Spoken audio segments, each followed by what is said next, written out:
and architects, engineers, physicists, scientists, chemical engineers, structural engineers, and then airline pilots, fighter pilots, the former head of Star Wars program, all coming out saying 9/11's an inside job. The planes stood down. The buildings were blown up. The former German defense minister, Andres von Müller, we first interviewed him about 7 years ago, before his book was even out, called The CIA and 9/11, where he details how they did it. In fact, I want to get Andres von Müller back on. And, you know, they're just counting on the American people not being able to face the horror of this. But if they take 4,300 plus foster kids, declassified public, and radiate them to death, kids they'd stolen from parents, killing them, that's our own government. They wouldn't kill 3,000 people on 9/11 to get a police state, attack all these nations, take our rights. So this is what we're dealing with. Niels Harrit is just an amazing individual. He's one of many other scientists, and these are published peer-reviewed reports, who are going out, you know, with the samples that have the custody chain control, and testing it, and it's explosive thermite residue in the towers. Now, we've also had the underwriting laboratories engineer on, Kevin Ryan, who saw their internal reports how the towers had to be blown up, spoke out about it, and got fired.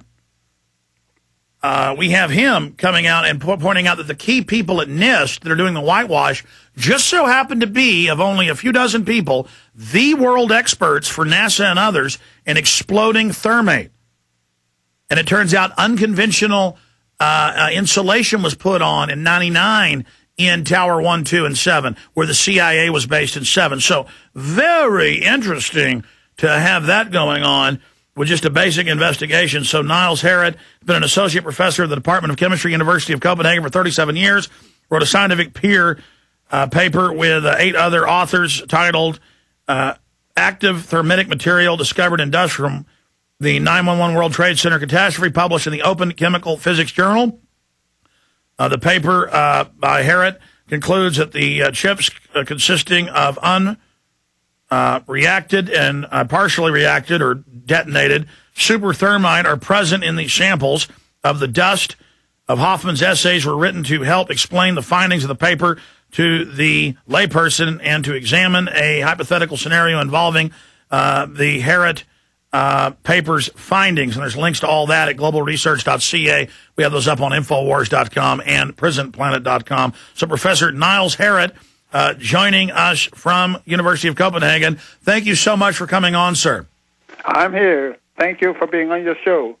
Yes, sir. It's good to have you. Okay, you got the floor. Tell us about the research, the papers, explosive thermite, what we're dealing with, why you got into this research, what the findings were. Well, we're dealing with the dust, which was produced when the World Trade Center collapsed. These were thousands of tons that everybody has seen when the towers and Building 7 came down.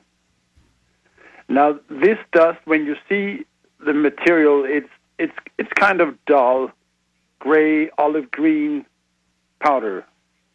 And if you imagine this in a plastic bag, what we have done and other peoples have done was to take a very strong magnet and you pull it along the plastic bag. And along with the magnet, some stuff comes up the plastic bag when you pull the magnet out of the bag. And and this is magnetic. What you extract by the magnet is magnetic. Now, if you take a look on whatever comes up with the magnet, there are 2 very important components of whatever you extract by this. One is some tiny spheres, of what would you call them in English? Tiny balls, tiny spheres. Is that? Yes, sir. Yes, sir. But you know, today I'm not too good at English because I was getting your name wrong. I know it's Niels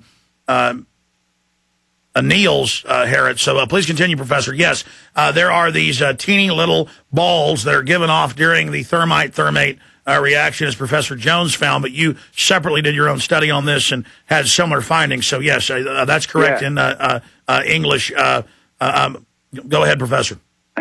That's the one thing. And these tiny spheres are mainly composed of iron. And they are in themselves a proof that some thermite has been used, because these are the remains of the thermite after the reaction. This is reacted thermite. Now, the new thing is that along with these metal iron spheres are some tiny, we call them chips. We call them red-gray chips because they're red on one side and gray on the other side. And the largest of these chips you can just see with a naked eye. They're about 1 millimeter. And but the majority of them are so small that you have to get them under a microscope in order to see them. That is, they're less than a millimeter, say 1/10 of a millimeter. And they have a red side and they have a gray side. Now, the red side is the interesting side in this connection, because in that we have found the ingredients of thermite. And the most important ingredients is iron oxide, which one variety of iron oxide is rust. And this is known by most people. And the other component is aluminum. Now, it's very important that these two ingredients are there as tiny, tiny particles. And those are the exact accelerant, correct, Professor, that makes normal thermite become explosive thermate, correct? No, not quite. Okay, go ahead. But because if we leave the thermite for a minute, the thermate for a minute, you're mixing up thermite and thermate.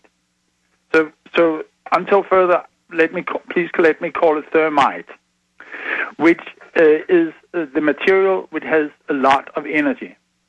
Now, this energy can come out either as heat or in a chemical reaction where you get a pressure, where gases is involved. This is what happens in an explosive, dynamite or TNT, whatever.